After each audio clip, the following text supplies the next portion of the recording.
অবশেষে আমাদের একটা ছেলে বাবু হইছে। তো আপনারা সবাই বেশি বেশি কমেন্ট করেন যে ওর কি নাম রাখা যায়। যার নাম সন্তান বস্তির পোলা বারবার দেখছি এই বিষয়টা নিয়ে কথা বলেই যাচ্ছে বলেই ইমরান ভাইয়ের তুই একটা বস্তির পোলা, কারণ তুই সবসময় মানুষদেরকে ছোট করে কথা বলিস তোর ভিডিওর মাধ্যমে। কি গাইস, শখ খেলে? আসলে এটা আমার কথা না, এটা একটা বউ ব্যবসায়ীর কথা।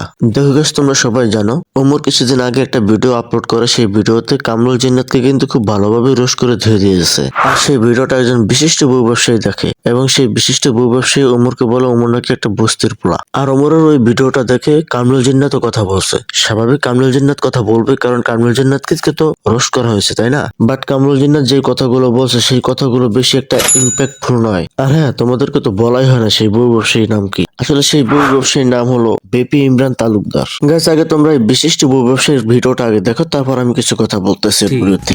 একজন ব্লগারের সন্তান মারা গেছিল জন্মের কিছুদিন পরে, সেটা আপনারা সবাই দেখেছেন। তাকে বিভিন্নভাবে আপনারা অনেকভাবে ছোট করেছেন, তাকে নিয়ে ট্রোল করেছেন। আমার কথা হচ্ছে, আমার পাপের শাস্তি আমি পাবো, ওর পাপের শাস্তি ও পাবে, আপনার পাপের শাস্তি আপনি পাবেন। এগুলো নিয়ে হচ্ছে বেশি বাড়াবাড়ি হয়ে যাচ্ছে, যে একটা লাশ বানাচ্ছেন, বানায় কবরে নিয়ে যাচ্ছেন। বিষয়টা হচ্ছে কিছু কিছু এগুলো বিষয় হচ্ছে কিয়ামতের আলামত। কিছু বস্তির পোলাপাইন এগুলো তৈরি করতেছেন। দেখেন, যারা এই বস্তির পোলাপাইনকে এগুলো কাজ করতেছেন, যে ইসলামকে ছোট করতেছেন, একবার বিবেক খাটায় দেখেন, বিবেকের জন্য আপনারা ইসলামকে ছোট করতেছেন। এগুলো নিয়ে পদক্ষেপ নেন না। তারা তারা হচ্ছে কারে কেমনে বইলা দেন, এই বিষয় নিয়ে পদক্ষেপ নেন কেন রে ভাই?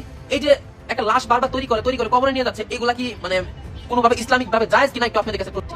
একটা মানে জারক সন্তান বস্তির পোলা বারবার দেখছি এই বিষয়টা নিয়ে কথা বলেই যাচ্ছে। মানে মানুষ কত বড় নিমক খারাপ হলে এই ধরনের কাজ করতে পারে।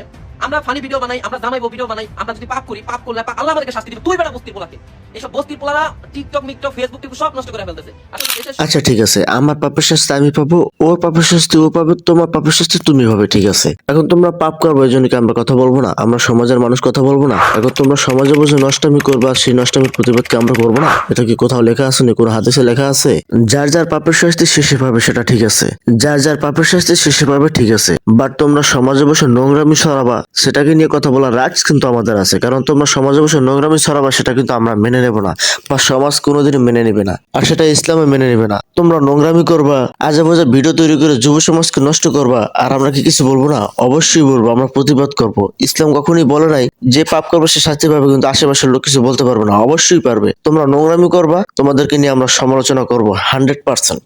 লাশ বানিয়ে কবরে নিয়ে গেলে নাকি কিয়ামতের আলামত। আচ্ছা ঠিক আছে, আমি এখানে একটা কথা বলি। আচ্ছা, ইসলামের নিয়ম কি? নিজের বউকে পর্দায় রাখা, নিজের বউকে অন্য কোনো বাইরের পরপুরুষকে দেখানো যাবে না, এটাই তো ইসলামের নিয়ম, তাই না? কিন্তু তোরা কি করতেছস? বউকে দিয়ে ভিডিও করে তারপর সারা দুনিয়ার মানুষকে দেখাইতেছস, যেটা 100% পাপ, কিয়ামতের আলামত।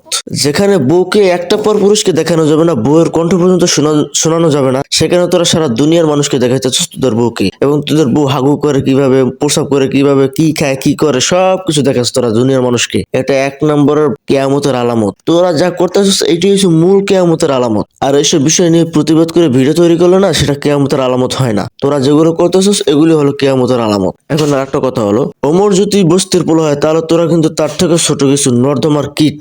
ওমর যদি তোদের আজেবাজে কাজের প্রতিবাদ করে বস্তির পোলা হয়, তাহলে তোরা হলো নর্দমার কিট। কারণ তোরা যে ধরনের ভিডিও করিস এগুলো নর্দমার কিট ছাড়া আর কিছুই না। আর তুই কি বললি? ওমর নাকি ইসলামকে ছোট করতেছে, তাই না? তোর কি মনে হয় এটা কি ইসলামকে ছোট করছে? একটা লাশ সাজিয়ে কবরে নিয়ে গেছে এবং সেটা দিয়ে ভিডিও তৈরি করছে, তাই না?